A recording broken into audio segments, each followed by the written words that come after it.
time for another question, comment, especially Jeff. Yeah. And on that low-paying bargaining arbitration issue, and you talked about the aged care sector. Well, look, I think one of our particular aspirations is to ensure that the bargaining system operates in a way where it's more suitable to the various circumstances that we have. In the federal system for the last 15 years, we've had an exclusive enterprise focus on bargaining. The truth is that under the Fair Work Act, we actually made a couple of chinks in that sort of armour, and one of them is this low-paid bargaining stream, which provides that you can bargain on a multi-employer basis, low-paid, and possibly get access to arbitration as well. And the role of arbitration is one of the issues that's still in discussion. But to test those provisions, we've really just started that case, and it's my old union, the LHMU, have made that application. So that's something that will be really important, I think, particularly for those areas that haven't been part of the bargaining stream. But I think more generally, we need to look at how the bargaining system operates, and you'll think about it in the way in which the difficulty you've had in seeking to get an agreement, get the employer to the table. There are mechanisms to ensure that happens, but I think they can be improved on, and they're the sorts of things that we want to work on over the next few years if we can. I don't think Mr Abbott will listen to our arguments in that area.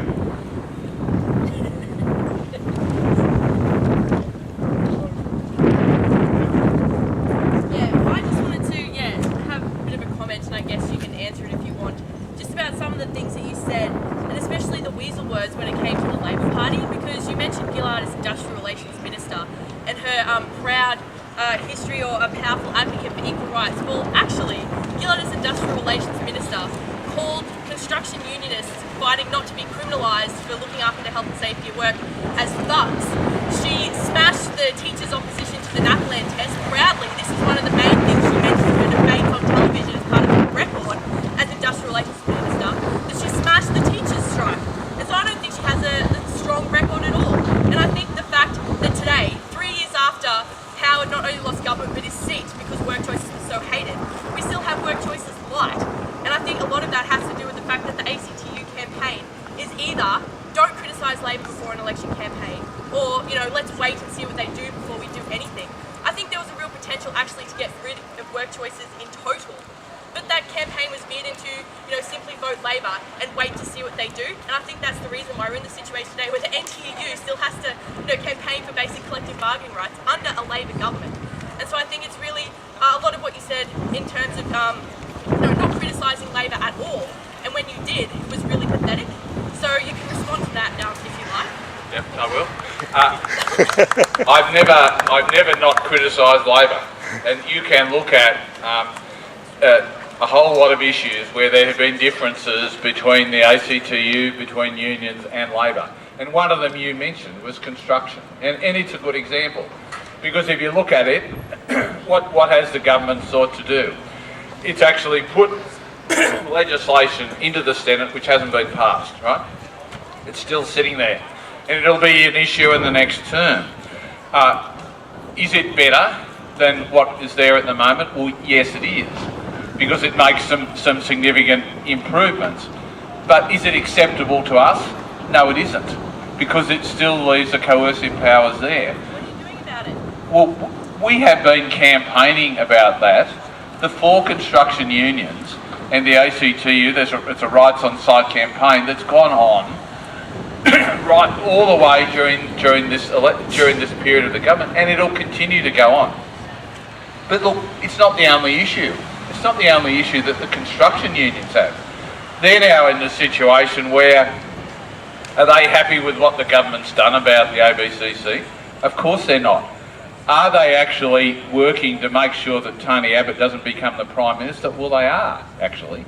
They are. And that doesn't mean they're not critical of Labor. It doesn't mean that some of them aren't actually supporting the Greens. But I tell you what, everybody is working to make sure Tony Abbott doesn't become Prime Minister. And that is actually the issue. And look, I'm not standing here, I am a member of the Australian Labor Party. I'm not a Labor Party officer. I'm here to represent all unions, and as been said, some are affiliated to the Labor Party, some aren't. Our responsibility as unions is to ensure that we get the best result in terms of rights at work. And I think that that is a result which is only going to be promoted if we have a return of the Labor government, because they're the only party that can provide improvements which can form government. And that's the truth. But that doesn't mean, I hope we do have a Green Senate, and I hope that we have to talk to them about all of the issues and get to a position which is better. But you've got to deal with the reality, and you've got to, we have got a choice on Saturday, and there's only two choices in the end that we've got. There are only two choices. You elect Tony Abbott and you go back to work choices, or you don't. They're the only two choices we have. Thanks, Jeff. Thanks for the question. The Building Commission is a significant issue for the whole trade union movement, and the NTU's been making statements about that as well, so thank you for that question. Unfortunately, we only have Jeff till about now, because he has to move on to other campaigning commitments in Brisbane. I'd like to thank him again for coming here to speak to us and to greet the members who are about to initiate their industrial action this afternoon. As far as that's concerned, we will be adjourning for a picnic shortly with the people who will be going out for indefinite stoppage from the languages school and ITS and education. So members are welcome to. Members are welcome to stay around for more Lamingtons and picnic and comradeship with the people who are starting our current rolling industrial action. So just close by saying that 30 years ago or so I started university as a fresh-faced undergraduate at Sydney University. And when I was at Sydney University, I quickly discovered that there was a right-wing hooligan called Tony Abbott who ran the Student Representative Council. He's been slightly house-trained, but if he gets his hands on power, you'll see the right-wing hooligan breaking out all over again, and we need to stop that in the interests of universities and everyone else. So thanks again to Jeff for coming.